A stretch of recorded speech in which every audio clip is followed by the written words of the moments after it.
And welcome back into the Sports Source. This segment brought to you by Pipe Wrench. Folks, just a few weeks ago, I had a clogged drain that I thought was going to be a simple issue.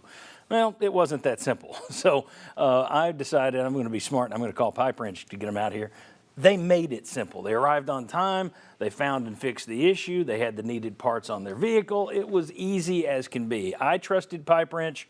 And I can tell you after doing so that you can too. PipeWrench.com is how you get in touch with them. They've got trucks all over the community, all over Knoxville. Give them a shout if you have a need for plumbing, heating, or cooling.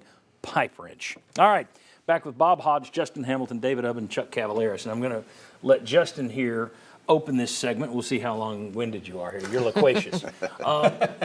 For guys like us, media, and we may know, we may pay attention because we talk to coaches a little bit more than fans do, but for fans and media, what do we need to know about the life of an assistant coach that maybe we don't when we're sitting here carving you up? I think, an assistant coach or a coach, period, we know what we're getting into. We understand that we're giving up our privacy. We understand that we're opening the door for people to second guess our every move, for people to question whether or not we're doing what's best for the program. But the families, we signed up for it, they didn't. I've got a third grader that was in a different school for second grade, different school for third grade, is going to be in a different school for fourth grade. My daughter is going to be her first 3 years of elementary school are going to be in 3 different schools. My wife is working on talking to realtors in Nashville. She's talking with mortgage lenders.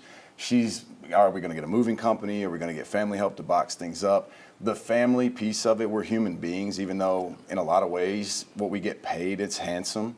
But we're still human beings. Yep. Our families are there. And I get it. If you're a generational fan, your grandparents took your parents to games. It's your school. You go to games and all of that. But nobody cares more about the well-being of a program than the people who get paid to coach at that program.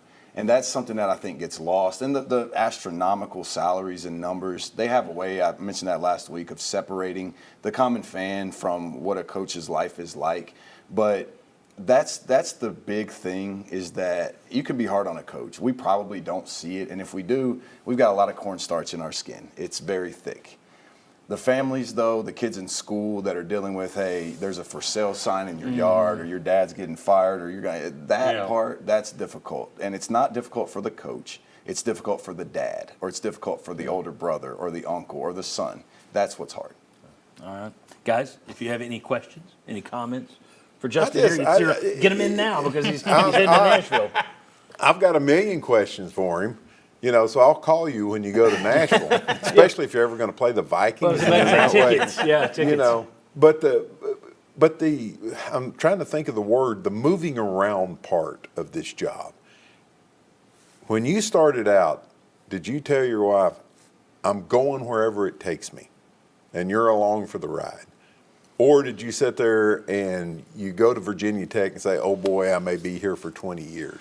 So how did that work out? Because I don't understand the wives of you guys sometimes. Putting like up with you it. just said. Yeah. Because you're always looking at that next moving van. The thing that I tried to tell my wife was, I want to do the very best that I can do in this, wherever that takes us. And I want to be able to provide a good life for you and for our kids. At the time, we didn't have kids, but obviously we do now.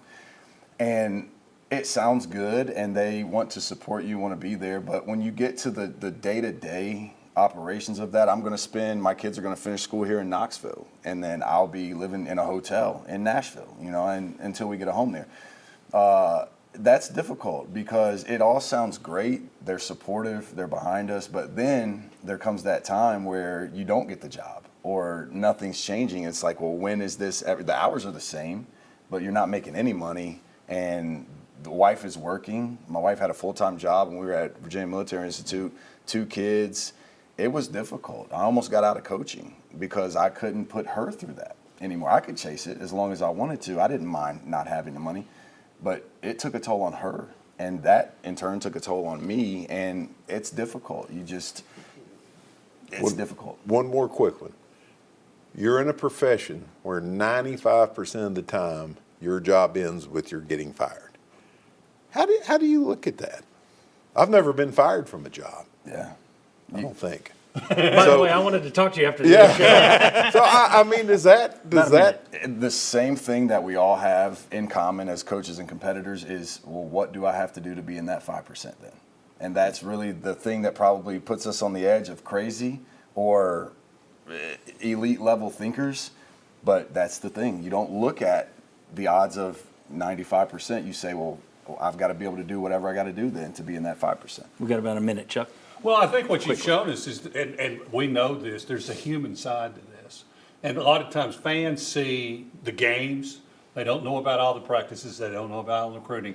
How many heart-to-heart conversations do you have with your family about what they have to do to help make this work for everyone? You have as many as you can, but during the season, you sleep in your bed more than you do in the off season. You're in hotels, you're on the road recruiting, you're traveling all the time. Most of those conversations happen over the phone via FaceTime usually.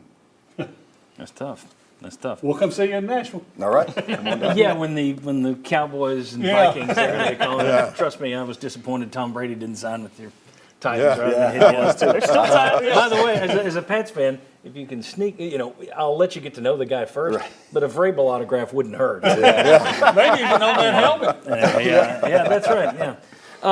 Thanks, Justin, for everything. We appreciate you, and hopefully, like I say, I know you've got some language in your contract you may or may not be able to come back by, but hopefully, if you can, you're welcome here anytime. Bob Hodge, David Oven, Chuck Cavaliers, thanks to all these guys today. Thanks to you for watching. We'll see you next week right back here on the Sports Source.